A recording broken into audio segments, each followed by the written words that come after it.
제가 오래전에 신학대학 다닐 때에 독일에서 유학을 마치시고 학위를 마치고 곧바로 성종현 교수님이라고 오셔서 신학을 강의하시는데 성 교수님 그 딸이 유명한 성유리라고 하는 그 핑클 멤버였던 성유리의 아버지 되세요.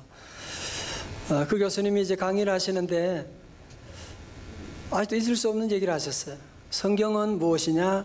성경은 하나님의 연애 편지다. 그래서 그때 연애하고 싶었는데 하나님의 연애 편지라고 해서 그때부터 정말 성경을 다시 보기 시작했어요. 창세기부터 말씀 보면서 정말 구석구석마다 하나님이 우리를 얼마나 사랑하시는지 그런 말씀을 기록하고 있구나라는 것을 발견하게 되고, 또 그 가운데 오늘 특별히 요한복음 13장 1절의 말씀은 제게 너무나 큰 하나님의 사랑이라고 하는 감동을 준 구절이기도 합니다. 우리 1절의 말씀 같이 한번 다 읽을까요? 시작. 6월절 전에 예수께서 자기가 세상을 떠나 아버지께로 돌아가실 때가 이른 줄 아시고 세상에 있는 자기 사람들을 사랑하시되 어떻게 해요? 끝까지 사랑하시니라. 아멘.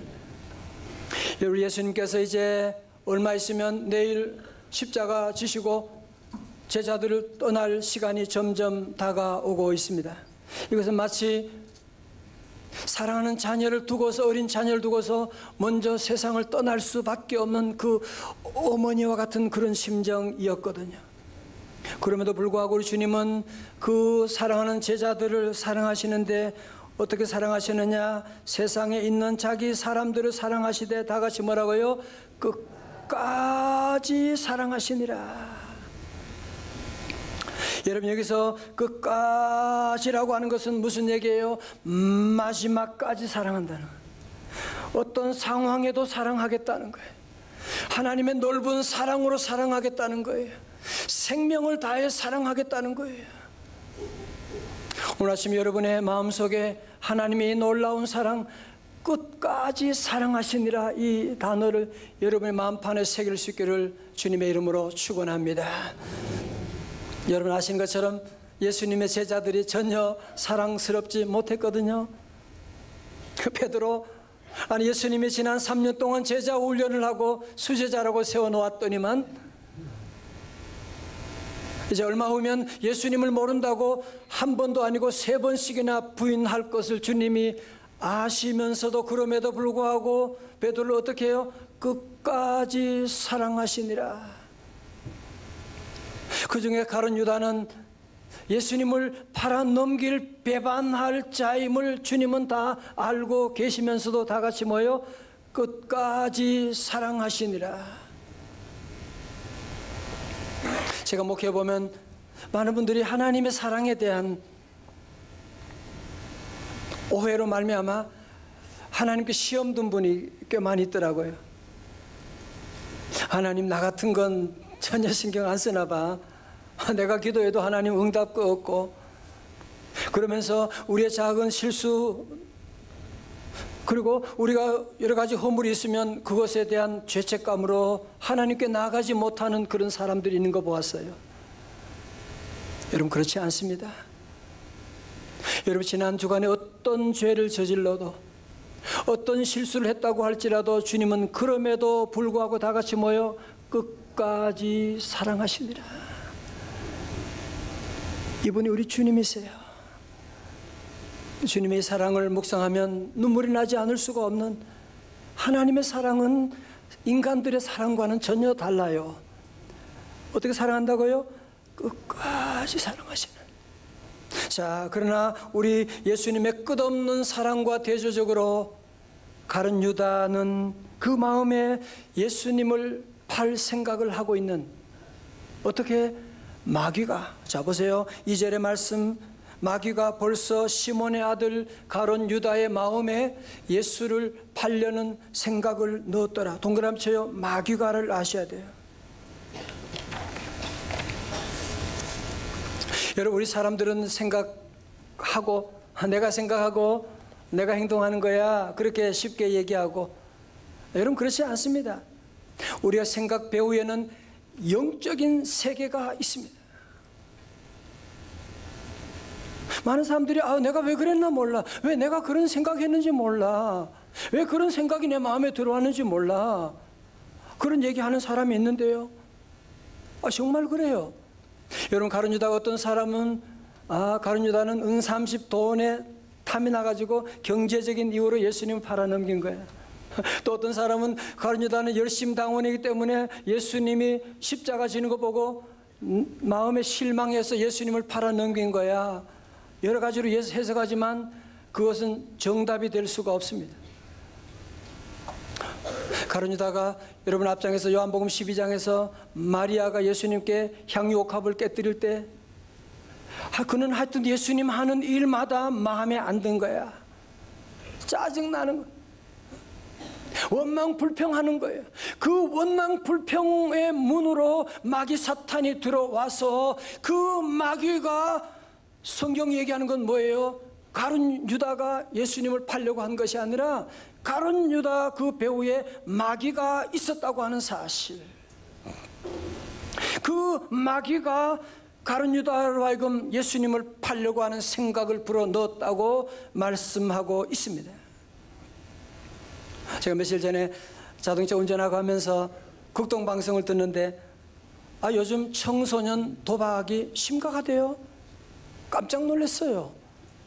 왜 그러냐 하니까 보니까 이 스마트폰이 아이들 다 가지고 있으니까.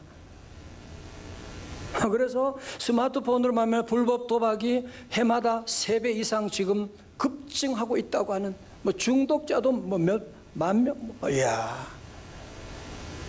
여러분, 그렇다고 만약 여러분 자녀가 그런 유혹에 빠졌다고 해서 야단치고 핸드폰 깨버리고 그런다고 문제가 해결돼요?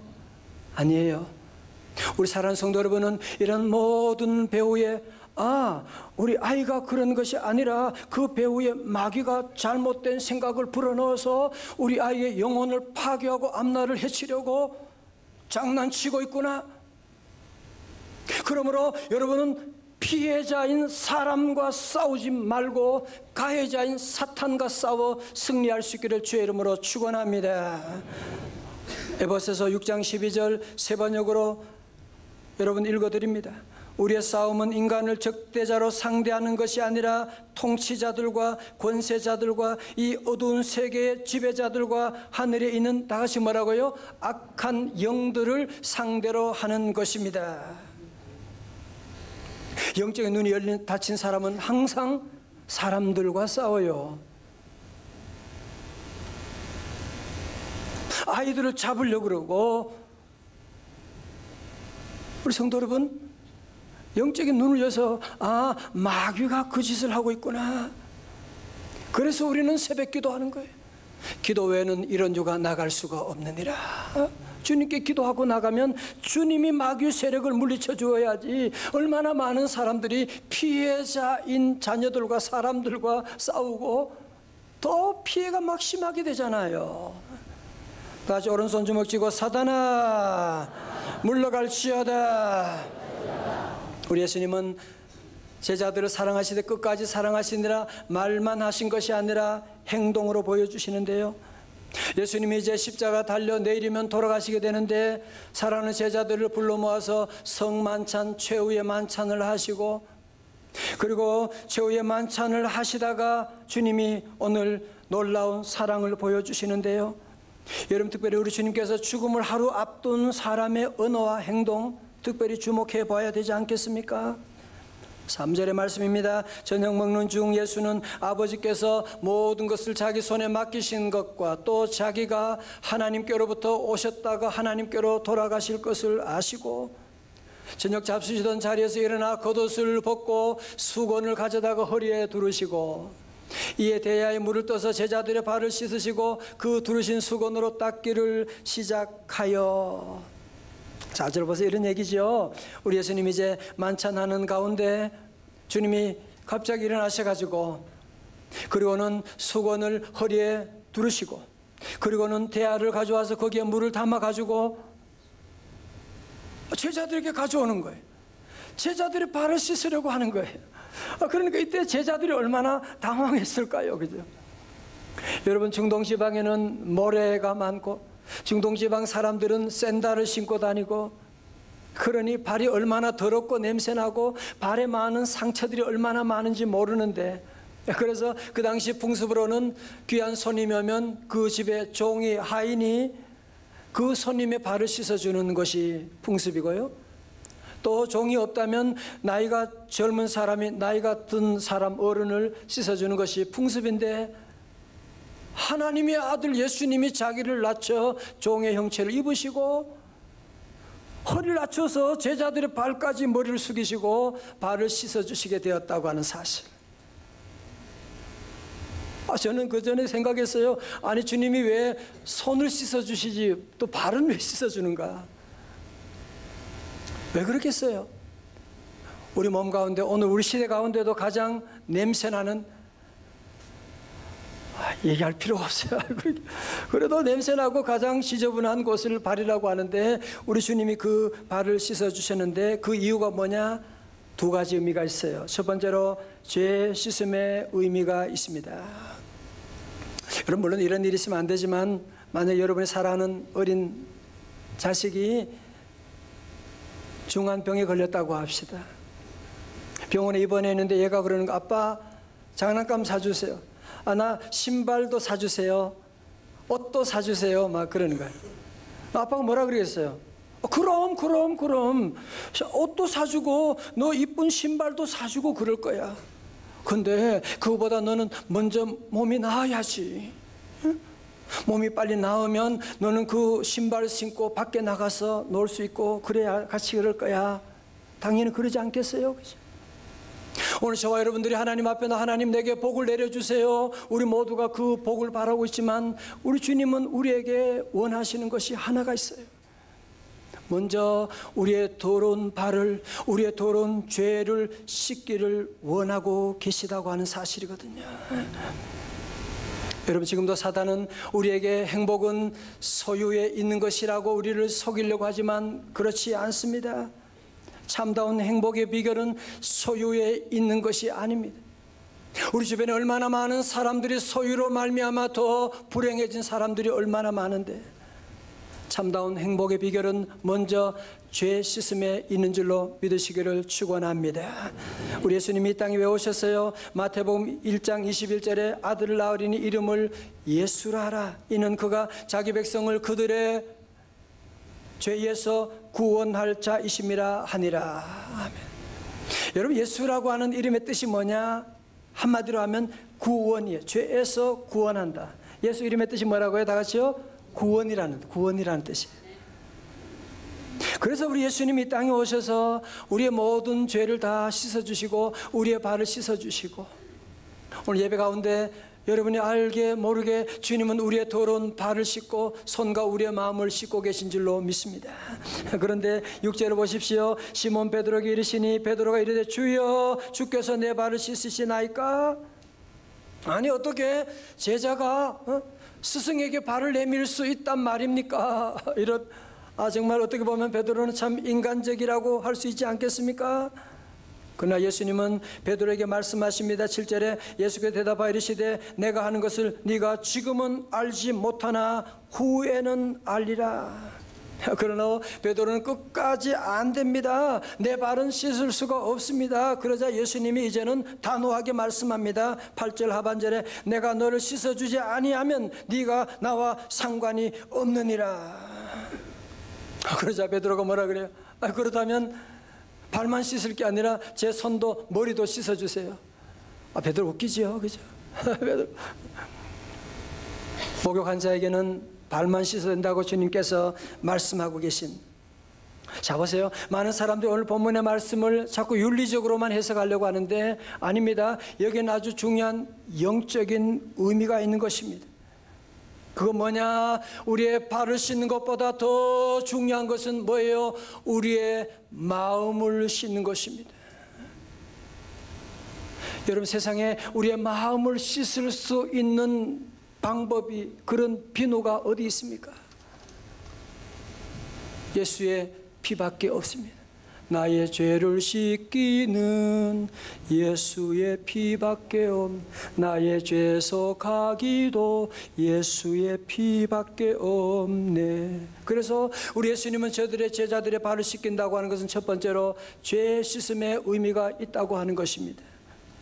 그러므로 사랑하는 성도 여러분, 오늘 우리 안에 지난 한 주간 동안도 우리가 다니면서 우리 발이 더럽고 우리의 마음, 우리 입술이 더럽고 우리의 생각이 더럽다고 할지라도 오늘 주님 앞에 나와서 베드로처럼 나 주님 이 발을 못 내밉니다 그러면 안 되고, 우리 모두가 주님 앞에 다 내어놓고 주님 제 발이 더럽습니다.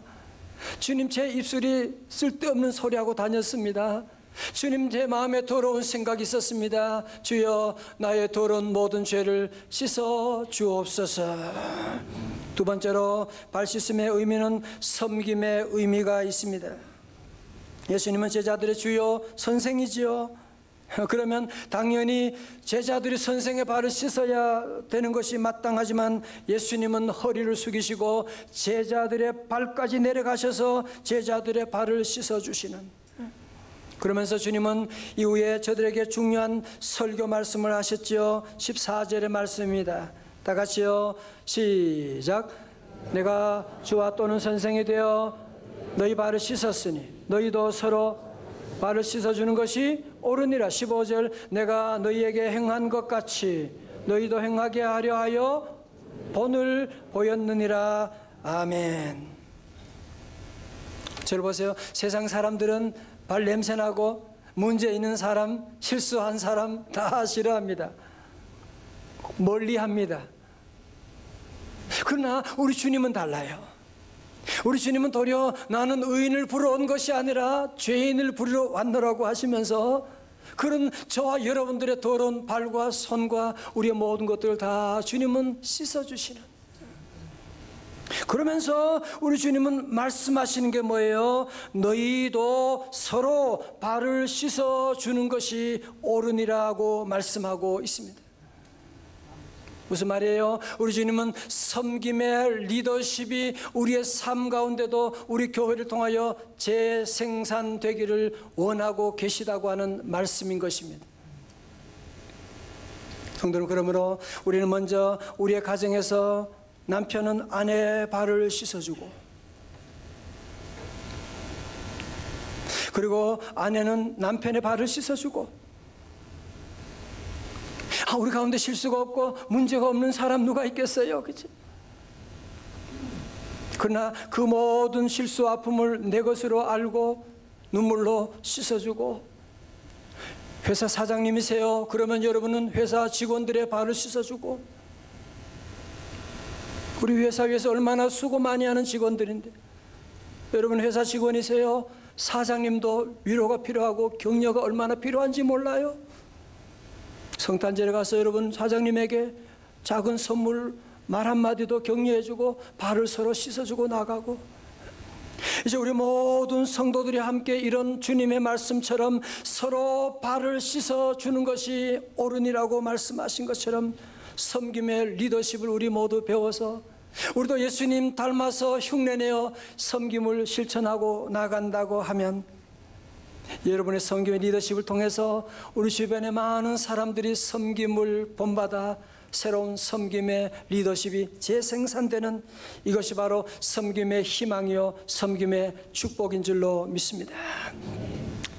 오스트리아의 유명한 심리학자 알프레드 애들러 박사는 그에게 찾아온 우울증 환자 이렇게 말했대요. 2주간만 나의 처방대로 해보세요. 그러면 당신은 건강해질 거예요. 그 처방에는 별로 어려운 것도 아닙니다. 매일매일 어떻게 하면 남을 기쁘게 해줄 수 있을까 궁리해서 그것만 실천하면 됩니다. 많은 사람들이 이 박사의 명성을 듣고 멀리서 찾아왔는데 무슨 대단한 처방전을 줄 줄 알았는데 아무런 약도 주지 않고 무슨 말도 안 되는 소리를 하고 많은 사람들이 그냥 실망하고 떠나버리지만, 그 가운데 어떤 사람들은 정말 이 아들러 박사님이 얘기한 그 말을 받아듣고, 그래 내가 미쳐봐야 본전이지 그러면서 2주간 동안 정말로 남을 기쁘게 하는 일에 집중하면서 기뻐하면서 일하고 섬기다 보니까 고침받았다고 하는 놀라운 간증이 많이 있습니다. 사랑하는 성도 여러분, 참다운 행복이 어디 있습니까? 요즘 우리 사회에 갑질한다 이런 얘기를, 그 가운데 기독교인들도 많이 있는 것을 보게 되면서 너무 가슴이 아프고 너무 미안하고, 여러분, 행복은 갑질하는 데 있지 않습니다. 행복은 사단은 우리에게 많이 사랑받고 존경받는 데 있다고 말할지 모르지만 아닙니다. 참다운 행복은 섬김에 있는 것입니다. 우리 예수님은 마가복음 10장 45절에서 인자가 온 것은 섬김을 받으려 함이 아니라 도리어 섬기려 하고 많은 사람의 대속 물려 주려 함이라고 주님이 말씀하셨거든요. 오늘 요한복음 13장 17절에 보면 예수님께서 말씀합니다. 다 같이요. 17절 시작. 너희가 이것을 알고 행하면 뭐요? 복이 있으리라. 자, 들어보세요. 여러분 다 복 받기를 원하시면 아멘. 그렇죠. 여러분이 건강의 복, 가정의 복, 자녀의 복, 재물의 복, 여러분이 받고 싶은 모든 복, 여러분 받는 비결이 뭐냐? 그것이 바로 오늘 이 섬김의 리더십을 여러분이 실천하고 나가면, 물론 쉬운 일은 아니지만 여러분이 이런 남을 섬기고 나가게 되면, 섬기기 전에는 항상 불평 원망만 들지만 섬기려 하고 하면요, 그럴 시간이 없어요. 오늘 말씀대로 복이 있으리라. 우리 모든 성도들 이런 귀한 복이 지금까지 있었고 앞으로도 차고 넘칠 수 있기를 주님의 이름으로 축원합니다. 요즘 베트남의 그 박항서 축구 감독 얘기가 정말 대단합니다. 지금 그 나라 영웅이라고 할 정도로, 그 나라에 빨리 귀화하라고 할 정도로 대단하고, 이분이 원래 베트남 23세 이하 축구대표팀이 아시아 축구연맹 챔피언십에서도 준우승을 했고, 어제도 보셨는지 모르겠습니다만은 아시안 축구연맹, 동남아시아 거기 있는 나라들 축구연맹이 있는데요, 그 스즈키컵이 있는데 그 컵에서 결승전에서 우승을 해가지고 완전히 그 나라가 지금 대단히 잔치가 지금 벌어지고, 박항서 감독을 아주 그냥 옛날에 우리나라 히딩크 이상으로 지금 모시고 있는, 여러분 사실은 우리가 지난 1960년대 월남에 가서 전쟁하고 우리나라와 좋지 않은 그런 관계도 있었는데, 이분이 정말 너무나 아름다운 사랑을 실천하고 나가는데요. 여러분, 이분은 경남 함안의 가나안교회 안수 집사님이세요. 박항서 집사님의 리더십은 뭐냐? 단순하지만 분명합니다. 첫째로 현지인들의 문화를 이해하여 점심 잠을 허락하고, 둘째로 선수들의 발을 직접 씻어주는 섬김을 실현하고 있는, 여러분 혹시 보셨어요? 신문에 보면 박항서 코치가, 감독이 직접 선수들의 발을 마사지해주는, 그 발을 마사지하는 그 사진이 나왔더라고요. 세 번째로 늘 긍정적인 자세로 우린 할 수 있다, 용기와 자신감을 불러일으키는, 신문기사는 그렇게 말하고 있어요. 기독교 안수집사지만 성경 지식으로 선을 보인 것이 아니라 전문성을 통해 믿음을 실천한 것입니다. 그러면서 경남 FC에서 감독으로 있을 때는 FC 선수들을 한 10명 이상 항상 예배 때 늘 데려왔대요. 전도하고 그런 일을 감당했고, 지금 베트남에 가서 섬김의 리더십으로 그 나라를 변화시켜 나가는 놀라운 역사를 보고 있습니다. 진정한 리더십은 섬김의 리더십입니다. 우리 모두 이 귀한 사랑을 절대로 낙심하지 말고, 포기하지 말고, 중단하지 말고, 우리 박항서 안수집사님처럼, 먼저 가신 우리 김군자 할머님처럼 우리 모두가 섬김의 삶을 실천하고 나간다면 우리의 가정, 우리 민족 다시 일어나게 되는 통일의 그날이 반드시 올 줄로 믿습니다.